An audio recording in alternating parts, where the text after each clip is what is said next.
Your I think microphone is you are muted at on. the moment.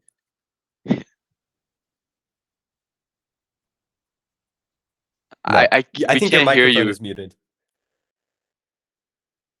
Google Meet. So now you should. Now There you it can is. hear me. Sorry, first time on Google Meets. We used to meet here. So, guys, how are you doing? Hi, how are you? Doing well, doing well. Good. Thanks for reaching out. Looks like interesting thing. I'm curious to hear what you're doing. Yeah, Ayush, of do you wanna course. So, explain the... yeah, I'll just quickly go over what our scope of the project is. We're Mm-hmm. a part of an organization called DECA, in which we have a bunch of business competitions that we participate in. The event that we chose specifically is a franchise business plan. This is where we have to create a 20-page report on an existing franchise, and we chose IKEA. So this is us just gathering some research, and we also competed in the state level. And now we've moved on to the international level, and we just want to Oh. get more research so we have like a better business plan, and hopefully we can win. Okay, so you already have a business plan for IKEA. You just want to sharpen it up a bit. Yes, pretty Okay. much. Yeah, exactly. Okay, good, good. Well, I'm happy to answer your questions. Of course, there might be some limitation of what I can share, but let's take it away. I'd love to hear your questions. And, Well, I guess the first one, let's start from the basics. What's your story? Where did you start? How did you come to be at IKEA? How did you come to be a market manager at Norfolk? Okay. Well, you might hear it from my accent. I'm not from the US. I'm from actually from Netherlands. I started working at IKEA when I was 19. I needed a part-time job. Started working in replenishment, and IKEA is a company where we breed talent. We're a very strong culture and value-based company. So we don't care about diplomas or things like that. We look at people, what is their potential? And I was lucky enough to have a couple of managers who saw the potential. So I've been a coworker in IKEA for about 10 years. Then I became what we call a shopkeeper, so managing a shop. And that was all in the Netherlands. And then about 12 years ago, I got an opportunity to go to Japan, where I became a sales manager in Tokyo. So I've been there for a couple of years. Then we went to Malaysia, also worked there as a sales manager. 3 years in Korea, 1 year in France, and now here, this is my first job as a store manager. We call it market manager because we're responsible for the entire market, so also the e-commerce that is going on in, let's say, within 2 hours of a store. So it's been now close to 29 years with the company. That is really impressive. Wow. It's been a while, and it's interesting for you guys. I started actually in IKEA Delft, which is in Netherlands, and I don't know if you know about our organization, Inter-IKEA Systems. Yes. So Delft is the only store that is owned by Inter-IKEA Systems. So that's where I grew up basically, and it was a great place to learn about IKEA, but also how the IKEA business works, right? Because we have quite an interesting structure. Very much, yeah. And actually, my wife did her final thesis on university about IKEA. Very similar to what you guys are doing. So. Well, that's amazing. Recently, we had the opportunity, sort of the kickstart for our project was interviewing Konrad Gruus, actually the previous CEO of Inter-IKEA. Oh, wow. So we got the chance to talk to him. So he told us about the larger picture. So we're now getting down to the details, essentially. Okay, good. So you have a pretty good idea already of what the company structure is. Somewhat, yes. Okay, excellent. Yeah. So let's just start off like one of the basics things is when creating a new IKEA store, obviously for the North American market, we're going to be becoming a franchise of the Inca group, right? Mm-hmm. So do you know of any requirements that are necessary? And I understand like there's a 3% royalty every year, which the franchise have to pay to Mm-hmm. IKEA. However, do you know if there's any additional requirements that might be necessary that's like not generally thought about? Well, when we go into new markets, first of course, we're going to look at the market size, the market potential, wallet size, right? And that's quite different if you look from European markets, Asian markets, and American markets, because American customers have a different preference. So you need, for example, in the US, you need a much larger market area than you would in Europe. Now, in Europe, you can run a store with 500,000 people in the market. Here, you basically need 2 million people in the market. So that's the first start, right? How do you identify where do you go after? And then IKEA, we have a very strong establishment process. So it's all lined out. It's basically a 2-year process where I think there's a total of 10 decision moments where you have this go or no go from a financial point of view, from a market point of view. And a lot of those things are, of course, financial. Can we deliver profit in this market? But also market technical. What's going on with the economy? Site selection, right? Can we find a site which is low cost? We're a low cost company. We cannot afford to build expensive buildings. We need to be to keep our prices low. We need to keep the cost low.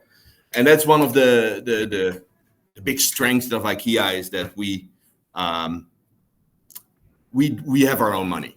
We never go to banks to loan money. So in that sense, we do our own investments and we own also our own property. But again, that cannot be too expensive. That's why we're always a bit on like the side of cities. We're never downtown because it's just too expensive to go there.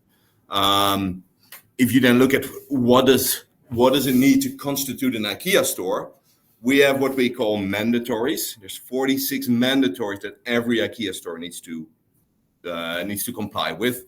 And that starts with, hey, the building needs to be blue. You can only sell IKEA range.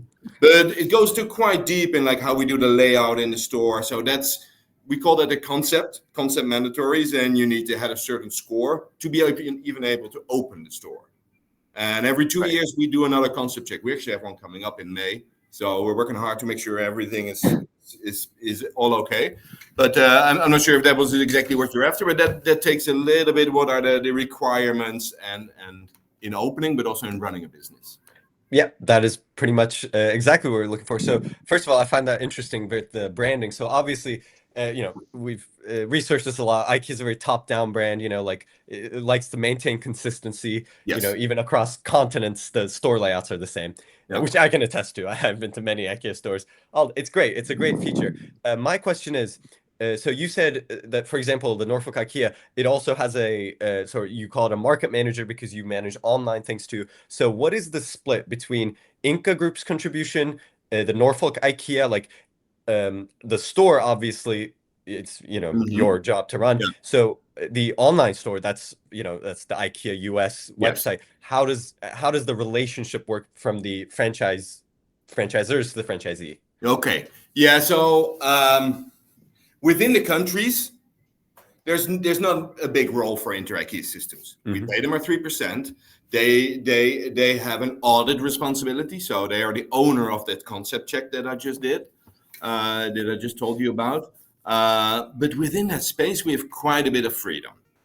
But within the country, there's a lot of still, let's say, when it comes to marketing, for example, it's all centralized and we execute. But if you look at, how do we do our rooms? We're in Norfolk, we're a military market, we're a coastal market.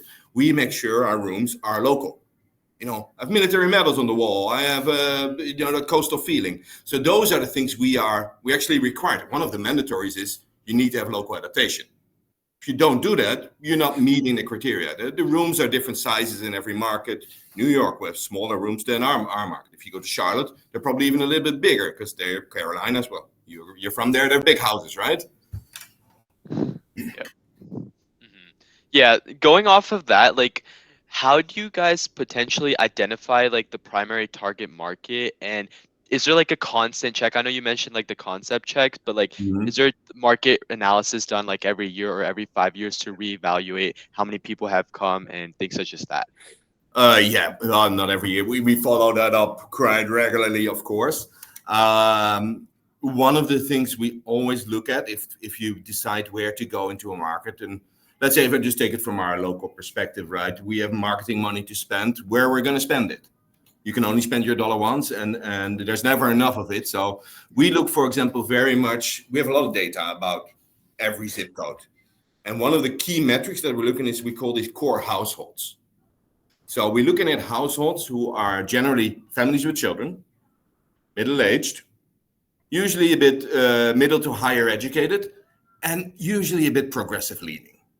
These are what we call our core households because we know these are our core customers. So you can have a market, a zip code. We have zip codes with a lot of people living there, but it's all, here in the military market. You have areas where all the enlisted guys live. That's not something to go after. These guys are not our customers. But then we also have an area where a lot of veterans live. These are actually pretty good customers for us. They're not exactly core customer, but they are middle income, well educated. So we have a lot of database, and the world is all about data now, right? So we use a lot of that data to be really targeted and to make sure that we make our dollars work. Mm-hmm. Yep, I think that's a great answer. And go in addition to that, let's switch over to like the specifically inside the IKEA store. How does like a management structure look like? I know that the market manager is at the very top, but like how are there like department managers, team leaders, and Yeah. regular coworkers? Could you just give a rundown? You got it there pretty much. We are a pretty flat organization, and in IKEA, it's part of our culture. We have hierarchy, but it's not very strong. We really we focus on. Oh, you have it here on the wall. There's a beautiful Swedish word. It says "tillsammans," which is it's togetherness in IKEA, and that is very important. I spend my weekends sometimes in the dish room helping out because they need help. But to answer your question from an organizational point of view, so there's one market manager. I have 8 department heads. So I have sales, logistics, marketing, food, finance, HR. And they have middle managers reporting to them, and then there's co-workers. So there's like 4 layers. And then some managers for bigger shops, they also have like a team leader, like an assistant manager, just to make sure that all the people processes go well, or all the range processes go well. So if you look at Norfolk, we're about 200 people in this building. We're one of the smaller stores actually in the country from a team size. I see. And going off of that, how do you guys hire and train those management people and also like regular coworkers? What is the primary things? Do you guys reach out, or do you guys like applicants to come to you? Well, we're very proud that about 70 to 80% of our managers and leaders start as coworkers. Again, as I told my own story, right? It's great if a person learns the coworker job, has a deep understanding of meeting the customer. And since we like to give responsibility, we like to empower our coworkers also with projects. It's a really good way to identify those talents within the teams, and then build them up and grow them up. We have twice a year, we have a meeting with headquarters where we go through all the talents in the store, and also then do talent sharing between other units, right? Sometimes we have to go outside. I was just interviewing for a marketing manager because this is a skill set that is not so easy to get from your coworkers. You actually need to go to school for marketing. So there our interview is all, and this was the first interview, it's all value-based questions. We don't check, in my first interview, I don't check if you know marketing. I'm just going to check, do your values overlap with IKEA values? If that's okay, I'm going to send them on to a marketing specialist, and they will check, do they know their marketing stuff? So it's really that value-based recruitment is in the heart on how we secure our people. And that's also how we keep our turnover down. Normal retail companies have often 100% turnover. That means they need to recruit everybody. If 400 people working for you, every year you need to recruit 400 people. We're around 20%. So we have 200 people working. We need to recruit, let's say, 40 people a year, which is a healthy turnover, because you still want some people turnover, right, to get new talent in. But you don't want the people to leave, because we spend a lot of energy and money on training people. Of course, if they leave after 2 or 3 years, that's a big loss. So we really focus on retention, and the ability to grow in a company is one of the biggest drivers to retain people. Yeah. Ege, do you have any questions about the marketing? So marketing wise, I mean, you pretty much well covered it, but I guess in terms of products, so I understand that IKEA sort of localizes their products and localizes their distribution network, the back end of stuff. What is the scale? Like, do you carry significantly different products from Charlotte IKEA or Baltimore IKEA? And like, what's the feedback system that the store uses to sort of metrify? Within the country, we have the same range. Mm-hmm. There's a few stores that are smaller, like Baltimore. Baltimore has a very small footprint. So, we carry 10,000 products, and that's basically the range for IKEA US. I think Baltimore probably is like 6,000, because simply they cannot take it into their building. On an international level, there is differences. And specifically for the US, I talked earlier about, we have sometimes a relevancy problem. we started to, IKEA, the wider IKEA now started to develop new range specifically for the US. As an example, since this year, you can find comforter sets in IKEA. The rest of the world doesn't use comforters. We have quilt and quilt covers. But we see that was one of the reasons why we're underperforming in the US in this category. So specifically because the US is now big enough to develop range specifically for the US. It was an interesting story here. When IKEA first came to the US, we were selling these vases. They were like this size and had a nice shape. We're selling enormous amounts of it. And then they found out that Americans were using them as drinking glasses because Americans like big cups. They like it big, right? So it's these kind of things that's quite an interesting story. And it's of course, there's a bit of tongue in cheek, but we have now, there needs to be significant volume for IKEA to develop local range. But for example, I worked in Korea. We have 4 different kinds of chopsticks in Korea. I only have 1 type. So there is some of these differences, but the core of the range, let's say 7,000 products, is the same all over the world. And it needs to be, because that's how we get our volume. That's how we get our basically our low prices. Yeah. Moving on to a little bit about the competition. Obviously, IKEA is not the only furniture retailer, and you guys have many competitors. Can you give examples of some of your biggest competitors and what you guys do to like mitigate the threats that they provide? The US market is quite interesting because it's very what's the English word?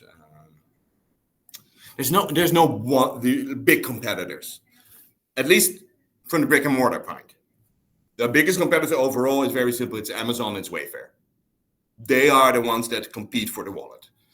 Within the market, especially here in Virginia, and I think in the Carolinas, and traditionally there's a lot of furniture industry sitting in our region, right? So we have a lot of these regional shops like Haynes Furniture, Rooms to Go. Our Rooms to Go is a little bit bigger, but there is not a single competitor in this country who offers what we offer, like everything under one roof with the width of choice and then our price level. Online, that's it, right? And that's where we are doing where we look most at the competition and where we do most of our adaptations. Our stores, it's a concept that's been proven for the last 80 years. And of course, we keep developing it, but not so much from a competitive point of view. But we look a lot, we're really working hard now in the fulfillment of the online business. By now, 30% of our business is online. And I'm sure you guys have been in the IKEA subreddit. Most of the horror stories are about delivery. You know, it's working with transport providers, optimizing how these orders are orchestrated, and then getting them to the customer in the most cost-effective way. Mm-hmm. We will never be able to compete with what Wayfair and Amazon are doing, like free returns, just drop it off, and we don't want to either because it's not sustainable. And that's something that is really close to the core of who we are as IKEA, you know, our vision, create a better everyday life for the many people. We cannot do that if we mess up the earth, right? So the idea of that you can just bring everything back or just, you know, actually Wayfair, if you say I don't want it, they just have to keep it, right? It just becomes waste. So that is something that we don't want to go towards, free delivery. Also from a point of view that we want to keep our prices low, right? We still want the people in the store to have the lowest price. It's never free delivery, right? It's always in the price. So yeah. Yeah, and just to go off what you mentioned about like the shipping and the logistics aspect of it, I just want to make sure our like research is correct. Basically, the product pipeline goes from manufacturing to, and then it gets shipped overseas to like a distribution center. I know there's one near Maryland, which is probably closer to you guys, and from there it's gone, and then it goes by truck to like the store. Is that accurate? Yeah, that's pretty accurate. Well, there's mostly accurate. There's 2 flows. There's what you just described, right, from via DC, and they split it out to all the stores in the region. We also have a flow that's called direct delivery, and we do that for certain categories of products where we sell high volume. Or, for example, mattresses. We get straight from the supplier, the truck drives to the store and gives us the mattresses. Much bigger volumes. They give us like stock for like 2 months.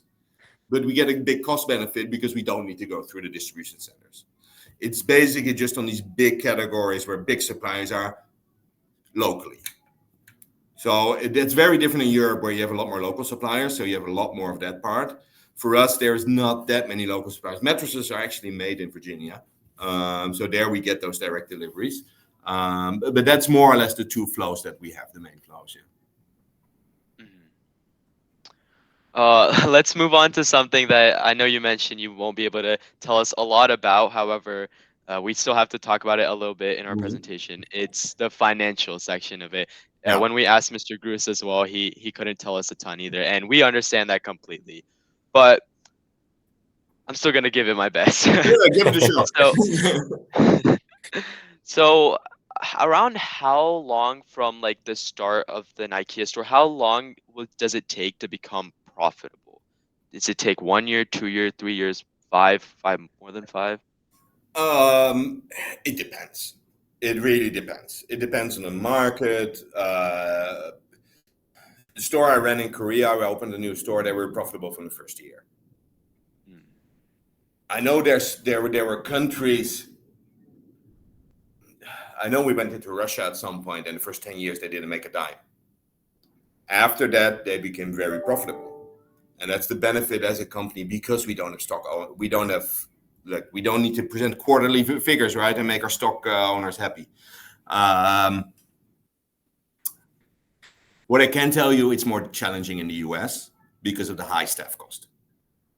We offer benefits to our coworkers. We offer medical benefits to all of our coworkers. Don't need to tell you that that's very expensive in this country compared to Europe, right? So staff cost and of course staff cost generally for most business, that's most of your cost, right? So that makes it a bit more challenging in the US. Yeah. And just I was curious, how many square feet are in the Norfolk store? Because I know you mentioned you have around 200 employees. We are, I don't know the feet. We're 30,000 square meters. 30,000 square meters. Okay, yeah, we can times 10 more or less, something like that. Yeah. About, let's say we have our commercial square meters are about 13,000.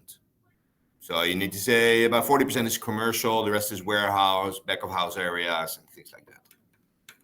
And that's pretty standard in an IKEA store. Okay. And when we were talking to Mr. Gruus, he mentioned that one thing is really important is that any IKEA store, it needs to have a lot of volume. What's your take on that? Yeah.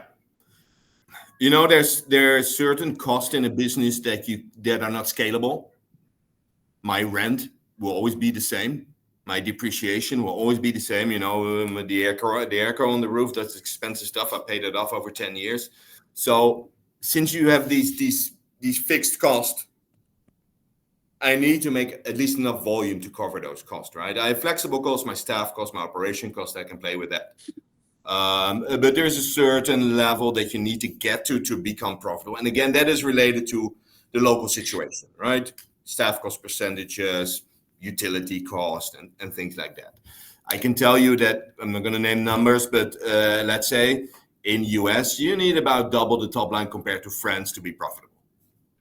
I worked in France, you know, government takes care of everything. Of course, you pay a lot more tax, huh? But there is a sweet point where you start to make profit. Very interesting. I had a question about like sort of the product range. Obviously, it's massive and that's one of the draws. But in your opinion, like, do you think, and this could vary by region, is it the staple products, you know, the couches, the mattresses, the real famous products that draw people to IKEA? Or is it the fact that all of the spoons and the vases are available in the store? Like, do you think in terms of a business and a marketing perspective too, does the company prefer to market the essentials, the large pieces of furniture, or the range as a product? It depends very much what you want to achieve with your branding, with your marketing. If you are going for branding, you go for your heroes, you go for your unique designs, right? Yeah, there's a story to tell. If you just want to get people to your store, you're going to show something that the many people need for a low price.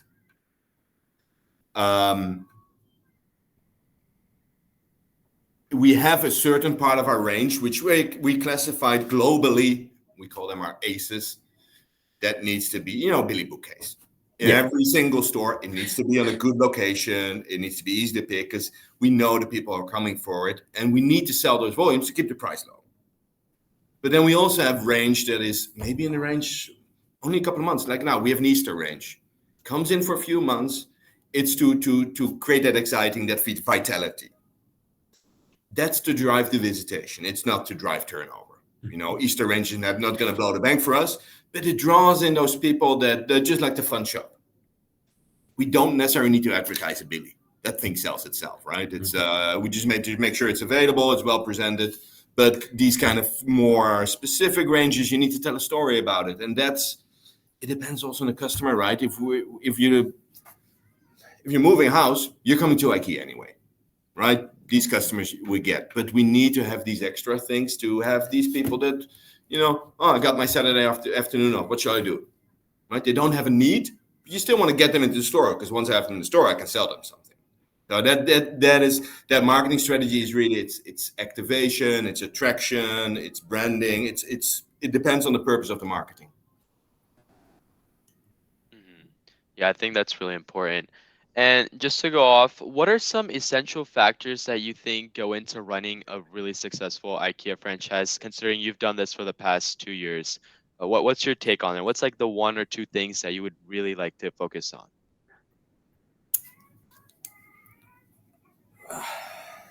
There's not one or two things. There's a lot of things, but number one, by far and margin, is people. If you don't have the right people, if you don't have motivated people, if you haven't trained them well, you can build as beautiful store as you want, but within a few weeks, it's on its ass. So people is going to be the most important anywhere. Retail is a people business, right? That being said, we are a business. People come to us for ideas. They come to us to get inspired, right? So if you don't get that right, you're just like any other retailer. Our room settings, that is where we really shine and where we become unique. So it's that inspiration, it's the people, and then the last one is the shopping experience.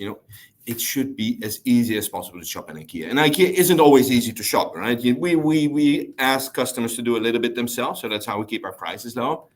But if you see a tag, I need to pick it up here, you go there and it's not there, that's very frustrating. That happens 2 times, you lost a customer for life. So that part, that nitty-gritty detail and making sure that works is key. But again, on top of that is people, because it's the people that make that happen. So, and that's the thing. When I started these new stores, you start with your people strategy. Who do I need? How do I get these people? How do I train them? Very well. You mentioned you open a store, obviously, and because that is the core of our plan, I want to ask, what are the priorities, short-term, long-term, when opening a business? There's a lot of components to creating this. So what must be gotten right instantly? What can take time to develop? And also sort of follow up in terms of marketing. What does IKEA do to establish itself in a city? Is it more traditional marketing, TV, billboards? Obviously, recently I feel like it's shifted. So how does that work with opening a new store? A few questions in one there. Yes. What do you need to get right from the beginning, and what can wait a little bit? Again, it's a bit the same answer, but people, you need to get that right, because if you don't, you have years and years of problems. The shopping experience needs to be right. But for example, what I talked about, room settings that are locally relevant, that takes time to develop, because it's your local team that needs to develop. Stores are planned centrally. So if you open it, it's beautiful, but local people will not always recognize themselves in, because the planners they might be a bit from Sweden, or we fly them in from somewhere else. So these are the things that you crystallize in your first couple of years. Same as your local business strategies. We start with just running our business. Make sure the internal part runs, that shopping experience. Make sure your people are happy. Then You gain that knowledge. You gain that knowledge about your customers. You gain that knowledge about your market, and then you develop more your localized strategies. What are we going after? Kitchens is a big opportunity in the market. Let's go after kitchens. It's not something you do in your first 2 years. And from a marketing perspective, we used to have our catalog, of course. I don't know. I don't know how old you guys are. Maybe if you still remember a catalog. I remember. That was the most printed publication in the world, I think, after the Bible or something. So that was always the biggest IKEA thing. It was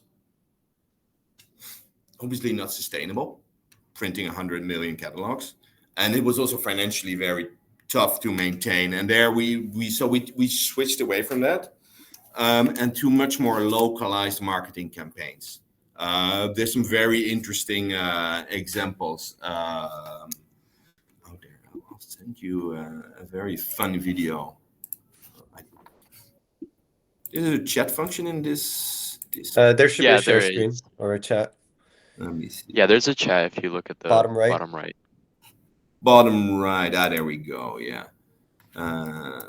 Get churros. Google that. I don't have YouTube on my local network. That's a promo video from the store I opened in Malaysia.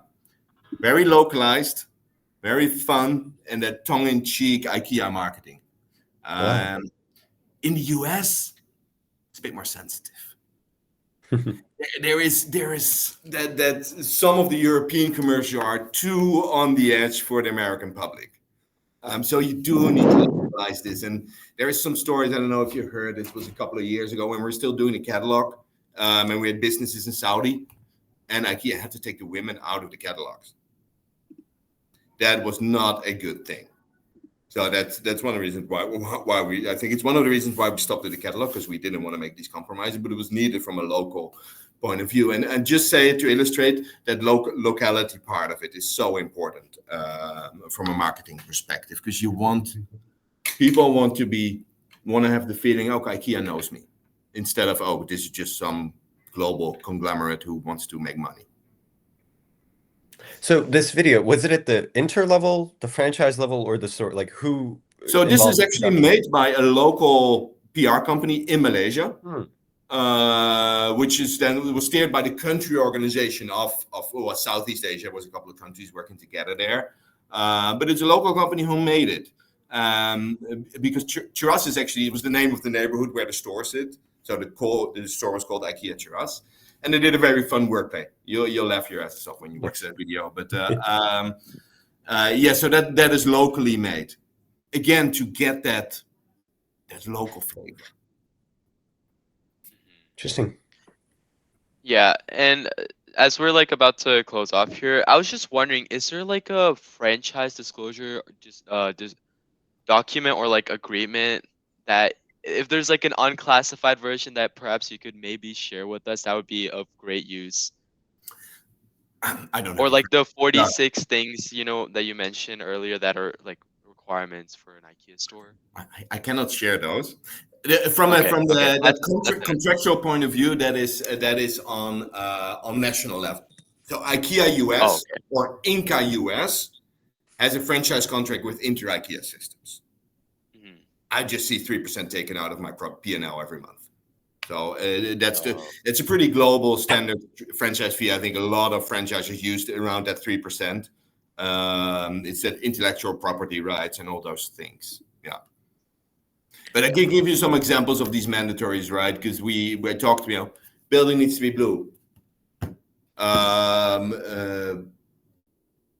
An interesting one that we are now working on is layout as a commercial tool. You've walked around IKEA stores and you think that path, that sometimes seems random. There's no random part at all in it.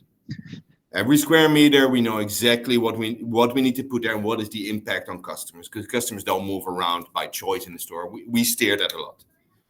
Customers think they're going to know what they're going to buy, but usually we decide for them. And one of these managers, how to work with that layout. That is a thing you need to secure in your store, because and then you need to place, again, those products that we earlier talked about, you need to place those in the right location So that is, for example, one of those mandatories that we need to take care of. Well, we do have one final extremely important question. What's your favorite IKEA product? We've asked Oh, this my multiple favorite IKEA product. Okay, I got one. It's actually, I love to cook. I'm a foodie. I love to bake. So we have this. I don't know what the name now of the product is, but it's a big bamboo cutting board with a little edge on it. So if you put it on the kitchen counter, it doesn't move. And then you can turn it around, and there's a little edge around it, so you can also use it to cut meat. And I love the functionality. It's very solid, and it's like $20. Incredible. Hold on. And then bamboo, it's made of bamboo. So bamboo is one of the best materials to use to make your production. It's highly replaceable. It takes CO2 out of the air. Any wood Might be product, this. not exactly Not that sure, one, but but this is also something IKEA, similar. so- I think that's also a bamboo one, and that's pretty much. I love everything made from bamboo because it's beautiful, it's strong, it's great for the world to use it. So my house is pretty full with IKEA, as you can imagine. I love my mattress. Sleep on it every night. Sleep well on it. But every time, 4 times a year, we get new range. I walk the store every day.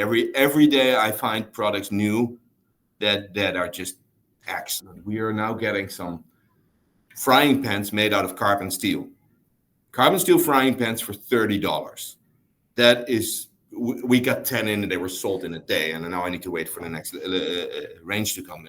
That might be my next favorite products, but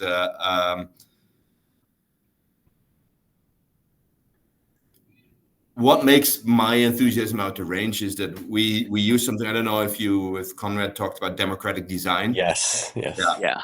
Every product follows the 5 criteria: form, function, price, sustainability, and quality. So there's no product in the store that doesn't fill these things.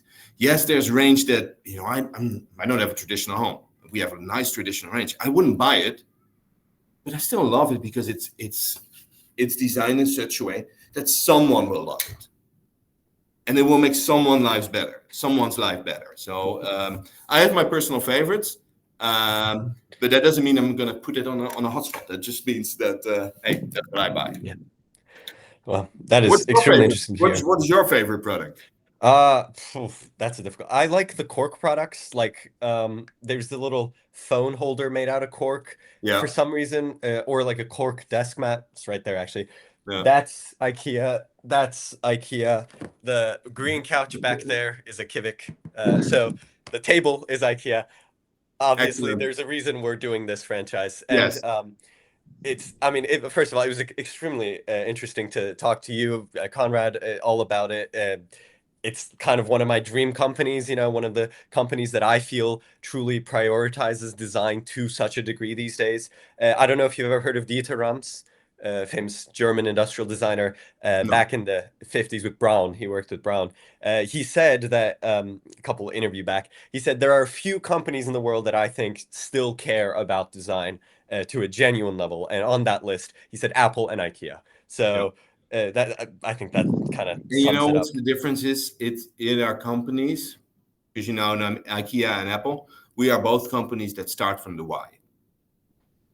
We start with a vision. We start on why do we do the things we do. So that means your products always need to fit that why. If your why is, I just want to make money, you'll be fine for 10 years, but you're not going to survive. So that is, Share I would be really interesting to see your final work. Please, if you want to share it, I'd love to have a look at it. Enjoy my time talking to you guys, and appreciate it for reaching out. Yeah. Are you like, what is it, grade 12 or? 12, yes. Yeah, 12. we're both great. Also, just thought of it. Ik ben deze zomer naar Rotterdam geweest en het was prachtig. My hometown. I forgot how to say I want to live in the Netherlands in the future, but I do. So it is so interesting. Do you have an insight on why it seems so much upper management in IKEA, specifically from the Netherlands? And Sweden, I understand, but I would say 2 reasons. First of all, IKEA, yes, we're a Swedish company, but maybe you heard from Conrad, IKEA sits in the Netherlands. Yes. Inca Foundation sits in Netherlands. So we are legally actually a Dutch company. That's one reason. Another reason is Dutch culture and Swedish culture is quite compatible. So from that culture match, we are quite strong. And I'm a proud Dutchman. You see Dutch people, it's not just IKEA. You see, I've been an expat now in quite a few countries. I always meet more Dutch than I should be meeting because we're only a tiny country. It's in Korea. I had a Dutch guy who worked for Puma there, and of course Heineken is always there. We have quite a lot of these international companies, and we have this.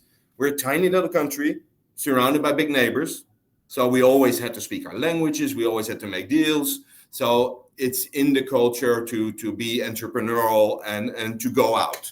And I think that's the reason why Dutch people are generally quite successful and flexible in international environments. Well, thank you so much for coming out here. It's been a really pleasure speaking with you, and yeah. My pleasure, guys. I think we have some editing to do. We gained a lot of information from that. Thank you so Excellent. much for your time. Excellent. Please share and good luck with your project.